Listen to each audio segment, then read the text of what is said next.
Tukuma muzejs ir patiesi pagodināts piedalīties šajā konferencē, kuru, kā jau atklājot konferenci, Zanda Ķergals kundze sacīja, ir tieši tādā muzeja dienu noskaņā un mazliet tāda atraktīvāka, ne tik akadēmiska, kā tas ir ziemas periodā.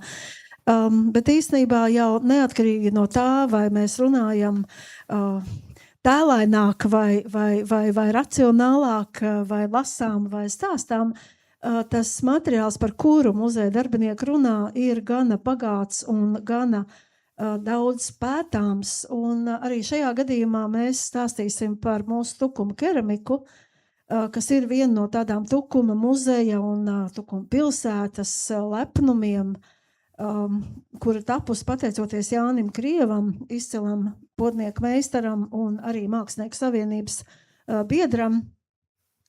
Bet tā ir tikai neliela daļa no viss tā, ko Tukums glabā. Un šajā attēlā, kur jūs šobrīd arī redzat, tā tāda neliela izlasīte, dažādi dekorēti trauki, sākotnēji darināti vairāk tādai funkcijai, racionālai funkcijai, lietošanai, bet laika gaitā ieguvuši arī šo te dekoratīvo funkciju.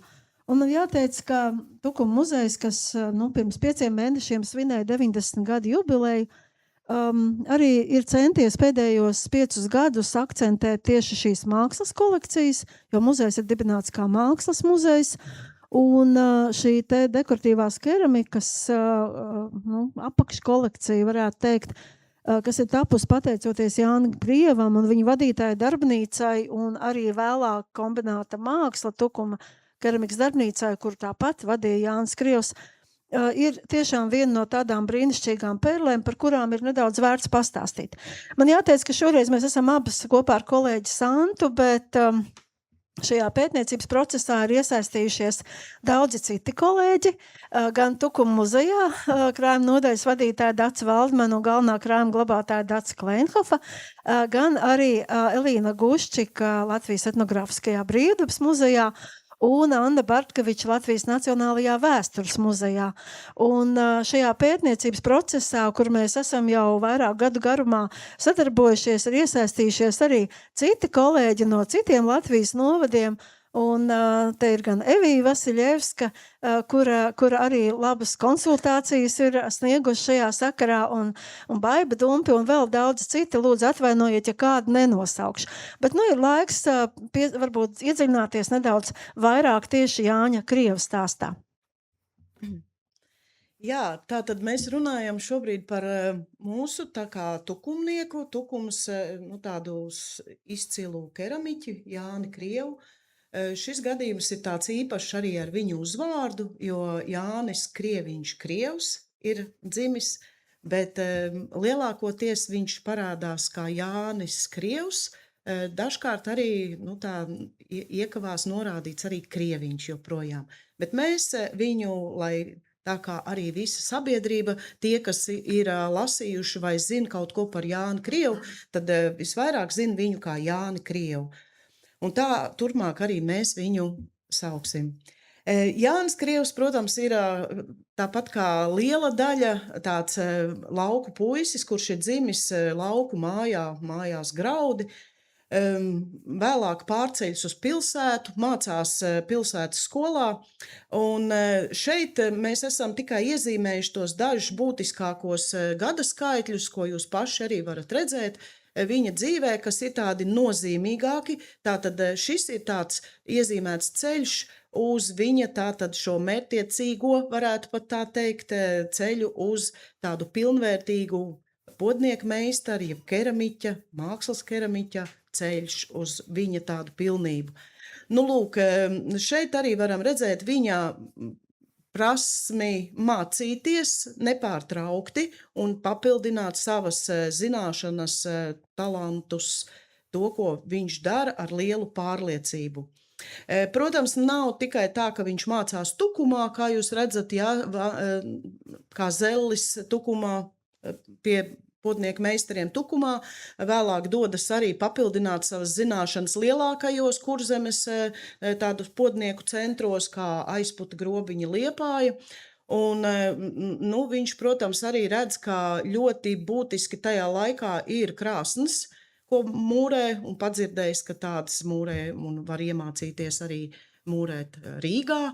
Arī Rīgā viņš tātad apgūst šo podiņu krāsnes meistarību, un parādās arī ziņas, ka Jānis Krievs arī strādā šo darbu, tātad mūrē krāsnes. Tā ir gan liela priekšrocība tam, ka nu, viņš arī vēlāk pats savā darbnīcā daudz ko iegulda no sevis. Nu, lūk, nākamo punktu mēs varam iedibināt to, ka 1926. gadā viņš reģistrē savu trauku un krāsnes podu darbnīcu. Un es varbūt piebildīšu to, ka šobrīd tiešām pētniecība ir procesā joprojām, kaut arī top jau izstādes katalogs, kurā būs arī tāds plašāks ieskats visos priekšmetos, kas glabājas Latvijas muzejos, tostarp Latvijas etnogrāfiskajā brīvdabas muzejā, Latvijas Nacionālajā vēstures muzejā, Tukuma muzejā un arī Latvijas lauksaimniecības muzejā, kur ir krāšņa priekšmeti. Bet mums ir arī daudz tādas lietas, par kurām mēs vēl neesam noskaidrojuši visu līdz galam. Un viena no tām ir tā, ka strādājot pie Oto Cimma, kurš tātad pēc Pirmā pasaules kara īrēja darbnīcu, kuru vēlāk pārņēma Jānis Krievs, Oto Cimmas veids arī modernizācijas darbus, cepļu modernizāciju. Un mums šobrīd nav tāda tieši pierādījuma, bet mēs gribētu to laika gaitā pārbaudīt. Mums šķiet, ka Jānis Krievs arī palīdzēja modernizēt šo cepli, pārbūvēt Oto Cimmam. Nu, vēlāk mēs zinām, ka viņš to savā darbnīcā jau darīja, tad, kad viņš īrēja un arī iegādājās šo pašu darbnīcu. Bet nu, ir vēl tādi jautājumi, par kuriem ir daudz jādomā. Un nākamais stāsts ir varbūt par ģimeni. Nav noslēpums, ka Jānim Krievam un Olgai Krievai, kuri tapa par vienu ģimeni 1920. gadā, diemžēl nebija tieši pēcnācēju. Un viņi izvēlējās Ernestu Augustu Krievu, arī Oto, viņam trešais vārds, kā savu auģu dēlu. Un arī oficiāli, kā teikt, viņu adoptēja jau tad, kad Augusts bija jau pieaudzis vīrs, jo acīm redzot, Jānis redzēja Augustā to potnieka talantu, ja, un to interesi un spēju turpināt viņa iesākto. Jāteic, ka Ernests vispār ir mācījies virvju darbnīcā, kā māceklis pie virvju meistara. Un tikai vēlāk ir nonācis pie Augusta. Šī ģimene faktiski arī ir tāda komanda, jo Olga, kura sākumā pirmajos laulības gados vēl strādā kādā uzņēmumā pilsētas centrā par kasieri, diezgan ātri pielieto savas prasmes jaunā uzņēmuma darbā un vēl ātrāk iesaistās arī pašā podniecībā, un izrādās, ka viņai ļoti labi padodas gravēšana. Un lūk, šeit ir arī daži priekšmeti, kas liecina par to smalko gravējumu, kāds ir tapis šajā te darbnīcā. Savukārt Augusts Krievs bija lielisks veidotājs, bet viņš arī tika iemācīts, iemācījās visas tās lietas, kas ir saistītas ar cepli, ar glazūrām, ar cepļa pakošanu, izpakošanu un tam līdzīgi. Un par to mēs varam spriest arī pēc dokumentiem, pēc tādām, gan Jāņa Krievja piezīme grāmatiņām, gan arī vēlāk pēc Otrā pasaules kara tādām, algas un aprēķinu un darbu uzdevumu grāmatiņām, kuras ir saglabājušās un nonākušas Tukuma muzeja krājumā. Tā kā faktiski te ir arī tas lielais jautājums par to, kā nošķirt Jāni Krievu gan no ģimenes, no dombiedriem, no komandas, gan no pārējiem keramiķiem, kas strādāja šajā darbnīcā. Un tie bija tiešām ļoti talantīgi cilvēki, tieši tāpat kā Jānis Krievs arī izgājuši šos mācekļu un zeļa gadus Tukumā pie izciliem meistariem, bet nebija izveidojuši savas darbnīcas. Un tas, ko mēs esam šajā pētniecības procesā kopā ar kolēģiem pie kā nonākuši, pie tā secinājuma, ka tie darbi, kuri ir apzīmogoti ar šīs te Jāņa Krievu darbnīcas zīmogiem, bet vienlaicīgi arī ir parakstīti ar meistara parakstu.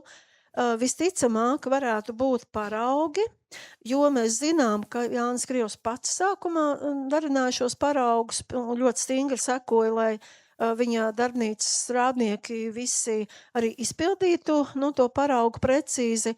Un vēlākā laikā mums ir arī pierādījumi par to, ka, piemēram, Frits Riekciņš darina paraugus un arī vairāk citi meistari. Šeit varbūt piemetināšu to, ka runājot par Augustu, varam teikt Ernests Oto Augusts Krievs, kā baznīcas grāmatā pie dzimušo saraksta, pie viņa datiem ir pierakstīts tiešām vēl papildu šī informācija, ka 1933. gadā Jānis Krievs tiešām paņem viņu kā auģu dēlu, un tas notiek likumīgi, un ar visu apstiprinājumu tā arī norādīts, ka šim Augustam dod savu uzvārdu Krievs. Tāpēc arī Augusts vēl, nevis Cīrulis, bet Krievs arī turpmāk sauc.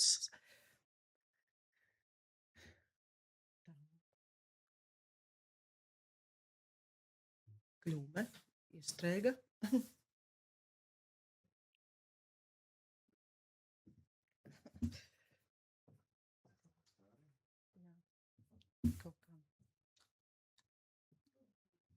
Mums ir iespēja vienkārši novērtēt šos skaistos darbus, līdz ar to ilgāk uz viņiem palūkoties un arī pie reizes novērtēt varbūt arī formu.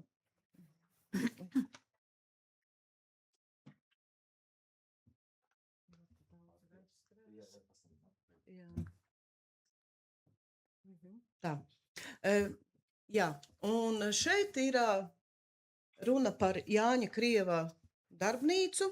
Kā jau mēs iepriekš redzējām, 1926. gadā viņa darbnīca tiek reģistrēta. Un sākotnēji šie, tātad arī, jūs redzat, arī izkārtne 30. gados krāsns podu darbnīca. Jānis Krievs ir tātad savu darbnīcā ražojis arī krāsns podus. Sākotnēji viņš, kā jau visi šādi te podnieki, ražo saimniecībai nepieciešamos podus, tādus, kas ir ikdienā lietojami, tikai vēlāk, jau sākot eksperimentēt un pievēršoties vairāk izteiksmīgām formām un šām te dekoratīvai keramikai, Jānis Krievs, kāpēc es teicu, kā eksperimentēt, jo mēs varam teikt, ka Jānis Krievs ir visu savu mūžu centies eksperimentēt, panākot labāko rezultātu gan tehnoloģijās, gan izpildījumā, gan ornamentā. Un viņš savā darbnīcā, kā jau minēja, strādā tātad viņa šī te komanda sākotnēji ar sievu kopā, Olgu. Vēlāk viņš pieņem darbiniekus. Savukārt Jāņa Krievu pieaugot šim te pieprasījumam, kas sākotnēji ir gan tāds trūcīgs pieprasījums tieši Tukumā, viņš savus darbus arī nogādā Rīgā, un tiem ir lielāks pieprasījums. Jau kļūstot ievērojamāks ar saviem darbiem, izstrādājumiem, arī Tukums pievērš lielāku uzmanību viņam, un tādā veidā viņa darinātie darbi tiek vairāk jau pirkti, un tādējādi viņš var veicināt savus darbnīcas tādu kā attīstību. Protams, ka Jānis Krievs strādā pats ļoti daudz, viņš rūpējas par savu darbnīcu, ko viņš arī pats meistaro un uzceļ. Pats viņš gādā visus materiālus, viņš ir tāds, kurš savu darbu veic neatklājoties līdz pilnībā visiem citiem, jo veidošanu, ja viņš vēlāk uztic citiem, tad glazēšanu noteikti patur savā ziņā, un arī šī eksperimentēšana ar glazūrām, tā ir paša Jāņa Krieva ziņā, un viņš nevienam to nepieļauj. Sākotnēji arī Jānis Krievs pats arī savā darbnīcā veic visus darbus no sākuma līdz beigām, arī visu krāsnes kurināšanu, jo viņš uzskata, ka nav tik daudz laika un tik ļoti tātad bagāts, lai varētu atļauties kādu cepli aizlaist nebūtībā. Tāpēc viņam bija ļoti svarīgi šis process noturēt no sākuma līdz beigām. un viņš uzņēmās atbildību pats par visu šo procesu, pats par darbu un arī par iznākumu, jo tas viņam bija ļoti svarīgs. Un, ja viņš pats to uzņēmās, tad viņš pats par to arī uzņēmās atbildību un zināja, kāds varētu būt arī rezultāts. Un attēlā jūs redzat Talsu ielu. Talsu iela Tukumā ir viena no 2 galvenajām ielām, bet Talsu ielā ir laika gaitā, faktiski jau no 18. gadsimta vismaz, ir bijuši vairākas podnieku darbnīcas dažādās vietās, un šī darbnīca, kuru ieguva Jānis Krievs, ir viena no vecākajām, kurai mēs varam izsekot vēsturē līdz pat 1807. gadam, tieši tajā konkrētajā vietā. Un, protams, ka jautājums jau ir par to, varbūt, kāpēc Jānis Krievs pievērsās tieši dekoratīvajai keramikai, un tā varētu būt arī jau tāda garāka saruna, bet tā ļoti īsi mēģinot par to pateikt.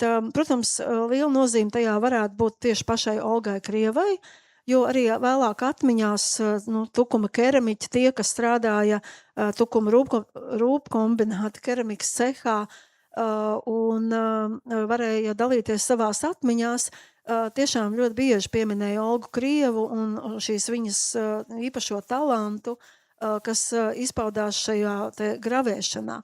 Bet dzīvē ir gadījies tā, ka 1932. gadā Arturs Lapiņš, tukumnieks, gleznotājs, vēlāk pazīstams, gan mākslas funkcionārs, gan mākslinieks, nonāk cietumā par kreiso darbību, un pēc soda izciešanas, pēc, ka viņš arī tiek izslēgts no Mākslas akadēmijas, pēc soda izciešanas viņam ir jāatrod iztikas līdzekļi, un viņš atgriežas Tukumā, un Jānis Krievs viņu pieņem darbā par mākslinieku savā darbnīcā.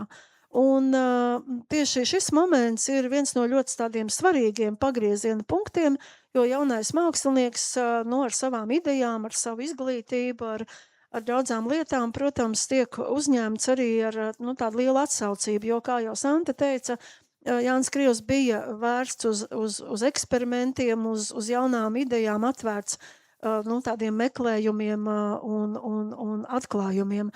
Un arī vēlāk, pēc tam jau padomu laikā, Arturs Lapiņš patiešām ļoti iestājās par savu meistaru, arī virzot viņu uz Mākslinieku savienību un atbalstot viņa šo te kandidatūru, tātad iekļaušanai šajā te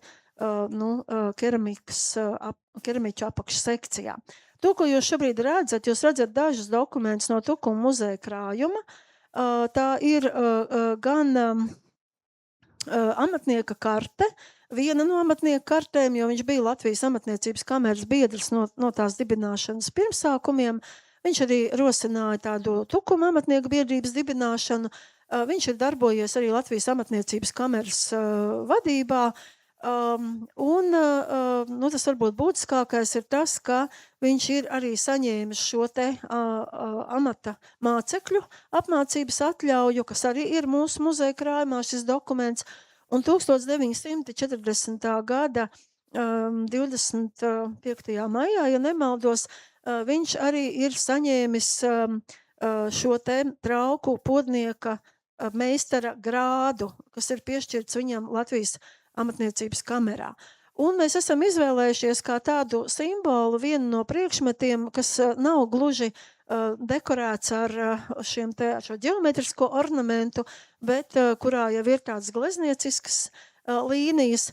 Un jāteic, ka arī tas vēl ir daudz pētāms jautājums, jo mēs visi droši vien esam dzirdējuši par Anu Sartumu, kurš gleznotāju, ainavistu, izcilo tukumnieku, kurš visu mūžu, faktiski darba mūžu nostrādāja tieši gan Krieva darbnīcā, vēlāk Mākslas kombināta Mākslas darbnīcā, vēlāk Rūpkombinātā,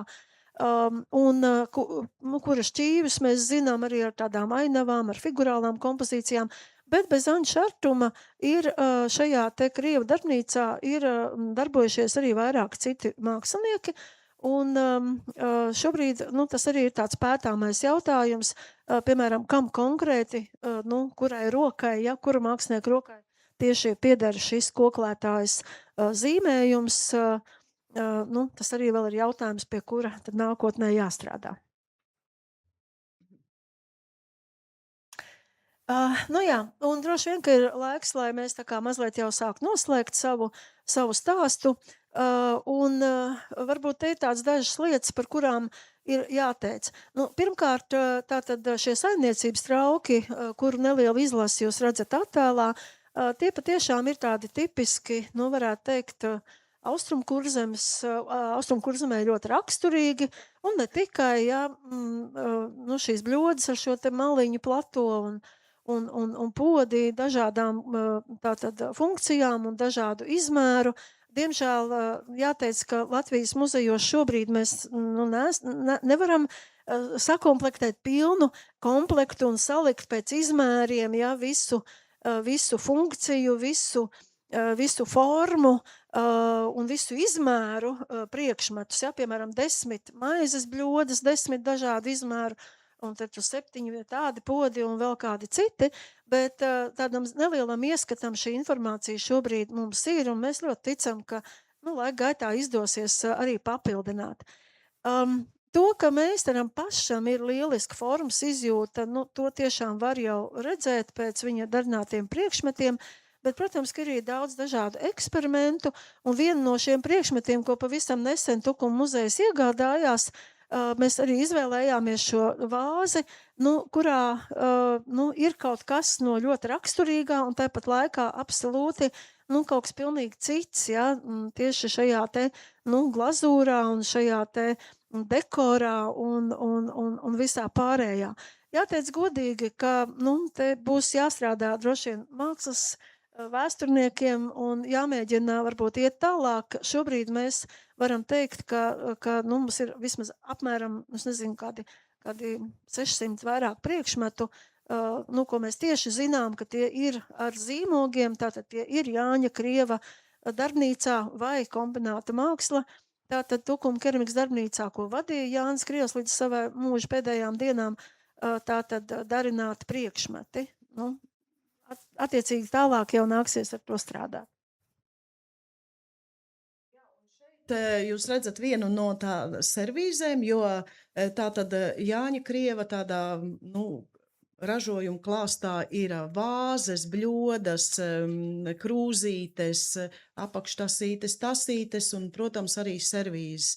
Šī ir viena no zaļās krāsas glazūras, jo tā kā bija vairāk un vienkāršāk, tika uzskatīts, ka zaļās krāsas, bet šeit jau var redzēt šo te ornamentu, kāds tiek veidots tieši uz konkrēti šīs servīzes. Un par rotāšanu neiedziļināsimies, jo to visu var redzēt uz traukiem, un tie, kas pēt šos ornamentus, tie arī var redzēt skujiņas, vilnīši un visu, kāds uz viņu traukiem tiek uzlikts. Tā, es kaut ko vēl izdarīju. Un tad ir tā, ka Jāņa Krieva šīs te servīzes vēlāk arī tie parādās daudzās ģimenēs, kas tiek kā dāvinātas kā dāvana, kāzās, un tādos svarīgos notikumos. Līdz ar šo dekoratīvās keramikas ienākšanu un lielāku tādu klāstu Jāņa Krieva darbnīcā, tad arī viņš sāk iegūt šo savu popularitāti ar saviem traukiem.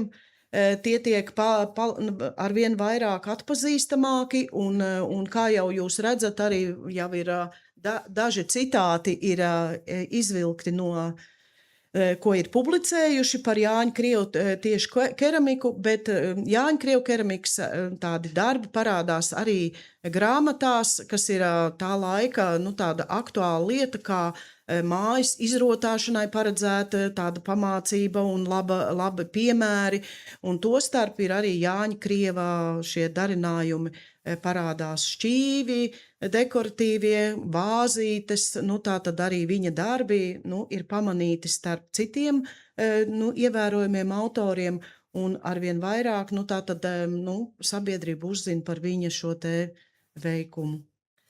Te varētu būt jautājums, kāpēc mēs lietojam šo nosaukumu rotātā keramika. Tas ir no šiem te piezīmju grāmatiņām, paši keramiķi tā sauc šos te priekšmetus, tāpēc arī mēs esam pielietojuši terminu no viņu pašu, tā teikt, lietotā. Un mūsu muzeja krājumā mēs paši nekad nebijām tā visu salikuši kopā, un es pieņemu, ka gan jau varbūt vēl kaut kur kaut kas slēpjas, kāda, kā saka, papīra strēmelīte, kāds dokumentiņš, bet šobrīd mēs tiešām varam teikt, ka, esam iedzinājušies šajā glazūra tēmā, un jāteic tā, ka tā nav vienkārši tikai eksperiments, tāda eksperimentēšanas dēļ. Protams, ka lielā mērā šo te darbu ar glazūrām nosaka, gan šie mākslnieciskie izaicinājumi, meistaru ieceres un tam līdzīgi, bet jāteic, ka šis laiks, šī 30. gadu beigas, 40. gadu kara situācija, pēckara situācija, kad trūkst izēvielu, glazūrām, par ko arī Mākslas fonda pārstāvji 1945. gada jūnijā apmeklējot darbnīcu konstatē, ka vienkārši ir problēmas sagādāt visas nepieciešamās izēvielas glazūru, izgatavošanai. To var redzēt arī šajā te recepšu burnīcā, jo viņš ir datējis, šos mēģinājumus, viņš ir atzīmējis, vai ir labs rezultāts, vai gana labs, vai pārsvītrojas kā nederīgi un tā tālāk. Un arī, ka mainās ne tikai sastāvdaļu, attiecības proporcijas, bet arī nosaukumi mainās, jo, vienkārši ir tā arī dzīve piespiež daudz ko darīt. Un jūs redzat arī mūsu muzeja jaunieguvumu pavisam nesen. Mums bija iespēja, pateicoties vienam muzeja draugam un viņa tādai acīgai sekošanai internetā vietnēs, nopirkām arī šo te spiedodziņu, tieši Jāņa Krieva, šī uzņēmuma spiedoks, un atspiedums ir tātad šajā te viņa pierakstu burtnīcā. Tātad veidojas tāda neliela kolekcija. Un vēl, protams, mūsu muzejā ir arī viens no šiem te zīmogiem, kas tika arī spiest uz trauka pamatnes. Zīmoga šo grāmatiņu, izlasījāt jau, ka tā tiešām ir maksājuma tāda reģistrācijas burtnīca, kas ir muzeja krājums. Tajā ir veikti Jāņa Krieva pieraksti jūs redzat, no 1937. līdz 1939. gadam, kurā pa 2 nedēļām, tas ir mēnesī, varētu būt 3 vai 4 reizes, ir izmaksāts atalgojums darbiniekiem. Un šie darbinieki, tātad tur ir minēti dažādi, vai neieradās darbā, vai tātad dažādām piezīmēm. Cik viņi ir nopelnījuši, visiem ir izmaksāts. Interesanti tas, ka parādās arī šādi te, kad tieši kā mēs uzskatām, kad brīvdienas, vecā gada vakars, 31. decembris, kā sarūkšis skaits, cik darbinieki tajā dienā strādā. Ja citos mēnešos un darba dienās ir šo darbinieku saraksts plašāks, tad 31. decembris redzam, ka tur strādā 4 cilvēki tikai, tādu. Tad parādās arī ieraksts tāds, kad par izgatavošanu kājiņām. Kas par kājiņām, kā jau konferences sākumā minēja, ka šis ir tāds, ka mēs vēl pētām un mums ir daudz jautājumu. Kājiņas izgatavo. Lūk, tā tad arī par šo darbu atsevišķi tiek samaksāts. Šajā grāmatiņā parādās arī izdevumi, kas ir iepirkts tajā mēnesī, malka, svins, tā tad ir kādam kalējam kaut kas samaksāts. Tā tad būtībā šīs izmaksas, ko Jānis Krievs ir veicis, šos gadus viņš ir pierakstījis un fiksējis. Te vēl būtu daudz pētāmā skatīt, jo uzvārdi, kas ir minēti, daudzi tādi, kas ir vienkārši tikai uzvārds, kas ir jāsavelk vēl kopā, kāds tad ir viņa vārds, vai tas ir vēl turpmākos darbības viņa gados darbojas, vai tas ir tas pats Ozols, Fēliks Ozols vai Mārtiņš Ozols. Tātad, lūk, šī ir vēl gana plaša pētāma tēma, bet šāda burtnīciņa gana vērtīga. Par tām kājiņām 3 kājiņas tās ir, tās, ko liek ceplī starp traukiem, lai nesakūst kopā, nesaspiežas. Bet tas, ko Sandra arī teica, mēs, protams, neesam ne keramiķi, ne keramikas pētnieki, mēs pēdējos gados vienkārši mēģinam attīstīt šo tēmu, kuru kādreiz ir aizsākuši Anna Rumba mūsu muzejā, galvenā krājuma glabātāja, un Elga Kēza Latvijas etnogrāfiskajā brīvdabas muzejā, izdarot lielu darbu, jau izveidojot kolekciju. un mēs vienkārši mēģinām darīt labāko, ko vien varam izdarīt. Un pavisam jau tuvojoties noslēgumam, vienkārši šeit arī ir redzēt šo dokumentu par šo potnieku amata meistara grādu, un mēs izvēlējāmies arī vienu vāzi tādam piemēram ilustrācijai, tieši tāpēc, ka tieši šādas divas vāzes, mazliet ar citu dekoru, bet līdzīgas formas un glazūras ir arī Īrijas Nacionālajā muzejā Dublinā, viņu kolekcijā. Un, protams, mums ir informācija, ka arī citur pasaulē, bet, diemžēl, mums nav tik daudz, varbūt šobrīd vēl tās informācijas pieejams, lai varētu to tālāk izstāstīt. Bet nākamajā slaidā neliels ieskats vienkārši krieva darinājuma bagātībā un arī tajā, ka kombinētā mākslā tika turpināts šīs tradīcija un jāteic arī tukuma rūpkombināts, kuru saglāba Ārons Ābramsons, viens no tādiem tukuma, varētu teikt, keramikas absolūtiem atbalstītājiem, un viņš dega par to, lai tukuma keramika dzīvotu. Tā tradīcija šobrīd, diemžēl, vairs netiek turpināta, bet tas nenozīmē, ka tā nav sava nozīme. Tā, acīm redzot, ir daudz plašāka nozīme, un tieši tajā, ka beidzot ir pienācis laiks pavērtēt krieva devumu Latvijas tieši keramikā, dekoratīvajā keramikā, un arī varbūt no tā aspekta, ka viņš ir Mākslinieku savienības biedrs. Un lūk, nākamajā slaidā jūs redzat jau dažas atzinības. Mēs zinām, ka šis viņa diploms par dalību pirmajā Latvijas daļmatniecības izstādē ir Etnogrāfiskā brīvdabas muzeja krājumā, un visticamāk jūs viņu redzēsiet arī pēc nedēļas izstādē, kura tiks atklāta. Savukārt Tukuma muzejā ir šī medaļa. Tātad Augusts Krievs savulaik ir arī dalījis šo mantojumu, devis gan Tukumam, gan Latvijas Etnogrāfiskajam brīvdabas muzejam, un arī daļa no tā ir nonākuši Latvijas Nacionālajā vēstures muzejā. Bet noslēdzot, mēs gribētu parādīt arī šos divus parakstus, jeb šīs divas zīmodziņus, jo varbūt, ka vienkārši nav zināms, uz ko jāpievērš uzmanību, kā var atpazīt Jāni Krievu, tad, ja nav tik plaša zināšanu, un tad ir jāieskatās vienkārši, kas ir uz trauka, tātad pamatnes vai dibena, un lūk, šeit ir abi šie zīmogu veidi, gan šis taisnstūra veida, gan ovālais. Jāteic, ka ir pieņēmums, ka šis taisnstūra veida zīmogs ir lietots līdz 1933. gadam, ovālais pēc, bet mēs tā 100% droši nevaram būt, jo šī informācija vienkārši ir iegūta no atmiņām, un pašlaik ir grūtības to ļoti pierādīt. Jo jāteic, ka Īrijas Nacionālajā muzejā priekšmetiem, kas tur atrodas, pēc informācijas no kolēģiem šajā muzejā, nav šo te zīmogu, un darbi ir pirkti 1938. gadā, iegādāti Berlīnē, tātad starptautiskajā amatniecības izstādē.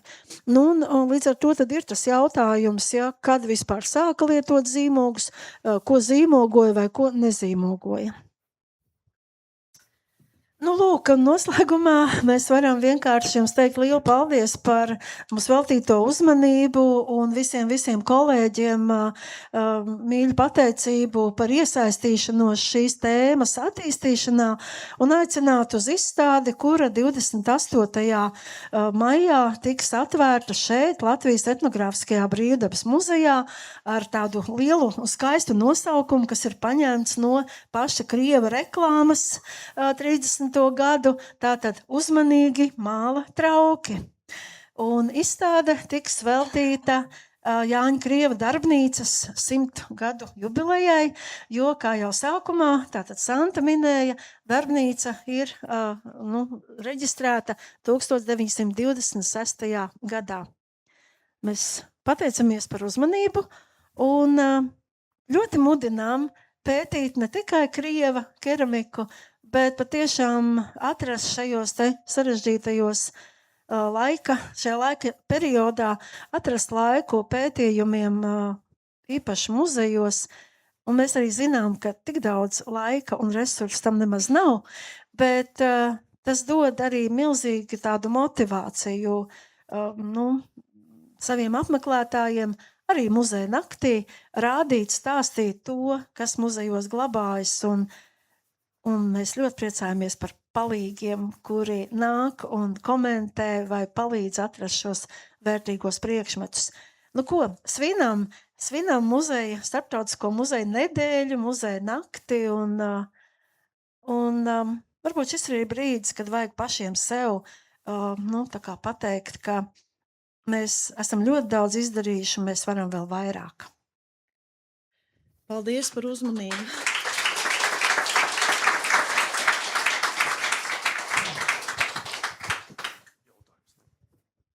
Varbūt kādam jautājums ir.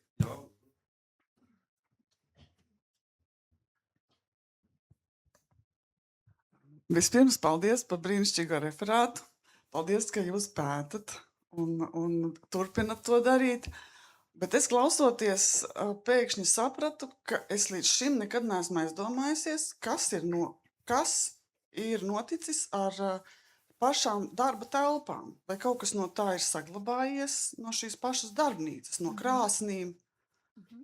Nē, nav saglabājies pilnīgi nekas. Te nu es varētu teikt, ka Tukums ir revolucionāra pilsēta. Un ja kaut ko mēs negribam, tad tā vairs nav. Bet faktiski tas arī ir tāds, varētu teikt, 20. gadsimta otrās puses stāsts, jo 1964. gadā, pateicoties Āronam Abramsonam, tika uzbūvēts moderns keramikas cehs. Patiešām ļoti kvalitatīvs, un Tukuma keramiķiem radās iespējas ļoti daudz lietas darīt, un daudz arī studenti no Mākslas akadēmijas brauca iedvesmoties, mācīties, praktizēties. Bet 2000. gadā šis cehs izbeidza savu darbību, vēl 7 gadus 3 keramiķas, Līvija Dēringa, Māra Riņķe un Austra Dakstiņa strādāja, neskatoties uz to, ka tur nebija ne apkuras nekā. Šobrīd tur ir vienkārši tukša vieta, šī jaunā ceha vietā, bet tāpēc, ka tika uzcelts jaunais cehs, vecais tika atstāts. Mums ir tāda sajūta, mēs šobrīd nevaram to pierādīt, bet ka vēl vecais ceplis tika pa laikam kurināts. 1969. gadā Detlaus to ir arī nofotografējis, vēl ar visām malkas kaudzēm, tā teikt, gatavs darbam, un pēc tam viņam bija tāda doma un saruna ar vadību pilsētas par to, ka varētu izveidot muzeju, tādu keramikas muzeju. Un tas arī tika aizsākts 80. gados, tieši pirms Krieva 100 gadas, 82. gadā, bija iecer nomainīt jumtu, to jumtu noārdīja, bet jaunu neuzlika. Un tad notika strauji viss, kas jau notiek ar ēkām, kas pazaudē jumtu, un šobrīd tur ir vienkārši tukša vieta. Iespējams, zem zemes vēl kaut kas ir, bet tas arī ir viss. Tā kā, nav šī cepļa vairs. Tas bija vēl viens no jautājumiem. Varbūt tad, ja šis ceplis nav fiziski, varbūt ir saglabājušies kaut kādi cepļa rasējumi zīmējumi. Kāda bija konstrukcija tai krāsnī? Ne, šobrīd mūsu rīcībā tāda nav. Atliek vienkārši meklēt.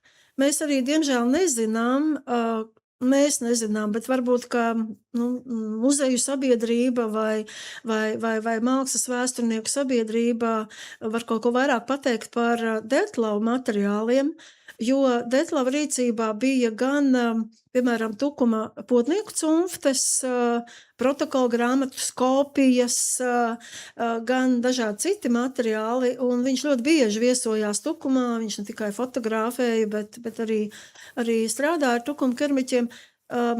Var būt, ka kaut kur ir, bet šobrīd Tukuma muzeja rīcībā, diemžēl, nav šo rasējumu, bet tas, ko šobrīd gatavojoties izstādē un arī katalogu izstādē gatavojot, mēs esam konstatējuši, ka Roberts Pelše arī keramikas šis te katedras izveidotājs Akadēmijā mākslas, ka ir braucis uz Tukumu, un viņš arī ir, viņam ir bijis diskusija ar Jānu Krievu par to, kā būvēt šo moderno cepli modernizācijas laikā, 30. gadu beigās, 38. gadā, un Pelš ir ieteicis citus izmērus, bet Krievs ir to daudzkārt mazāku visu būvējis, pilnīgi citos izmēros, un tas ir labi darbojies. Tas, ko Krievs ir uzbūvējis. Paldies, jūs tiešām esat jau daudz izpētījuši, un tas ir jauki. Cerams, ka paveiksies arī turpmāk. Es vēl tādu mazu komentāriņu, tā grāmatiņa, kas tur bija redzama par tām izmaksām, tur dažkārt ir tā, kad jaunu gadu sākot, Jānis Krievs ir uzzīmējis tādu tā kā cepļa bedri. Tur vēl jāpēta, un tad tur ir pēdas, cik pēdas plata, cik pēdas gara. Tāds ir viņa rasējums. Bet es vienkārši gribētu teikt, Domas kundze, es ļoti priecātos, ja jūs gribētu turpināt, jo tas, ko muzejs dara, tā ir vairāk, tāda kolekcijas lieta, bet tiem, kas strādā ar keramiku, tur ir citas iespējas. Tad, kad es aiziešu pensijā Latvijas Nacionālā vēstures muzejā. Paldies jums! Jā. Paldies!